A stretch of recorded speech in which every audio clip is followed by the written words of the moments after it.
Hello बच्चों, let's read this question. So this question says, a force of 5 Newton act horizontally on a body of weight 9.8 Newton placed on a frictionless surface.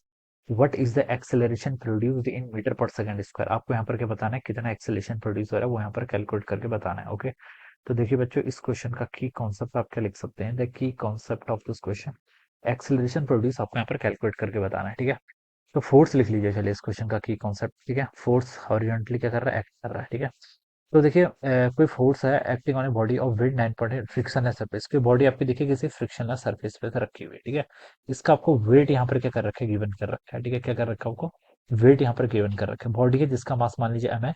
तो सबसे पहले तो इसमें अर्थ के कारण एक ग्रेविटेशनल फोर्स लगेगा जिसे हम क्या बोलेंगे, एमजी बोलेंगे.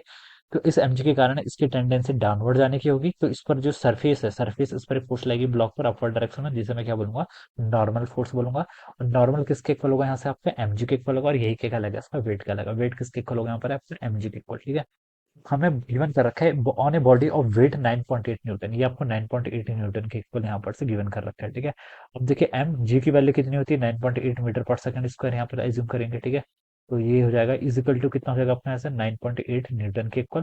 तो यहाँ से मैं देखिए 9.8 से 9.8 कैंसिल करूंगा तो मास हो जाएगा आपका 1 kg के. ठीक है, तो 1 kg, तो इसका हमें मास पता चल गया, ऑब्जेक्ट का मास कितना, 1 kg के इक्वल. ठीक है, अब बोलेगा कि a force of 5 Newton act horizontally. इस पर क्या लग रहा है, 5 न्यूटन का फोर्स लग रहा है ऐसे हॉरिजॉन्टल डायरेक्शन में. Okay, what is the acceleration produce. तो एक्सेलरेशन प्रोड्यूस बताना है. एक्सेलरेशन देखिए किसके इक्वल होता है, आपका फोर्स बाय मास के इक्वल होता है. ठीक है, एक्सेलरेशन यहाँ पर आपका फोर्स बाय मास के इक्वल होता है. ठीक है, magnitude of force divided by mass. ठीक है, फोर्स कितना एक्ट कर रहा है, देखिए आपका 5 न्यूटन का, तो 5 न्यूटन हो जाएगा डिवाइडेड बाय मास. मास कितना है यहाँ पर आपका 1 kg.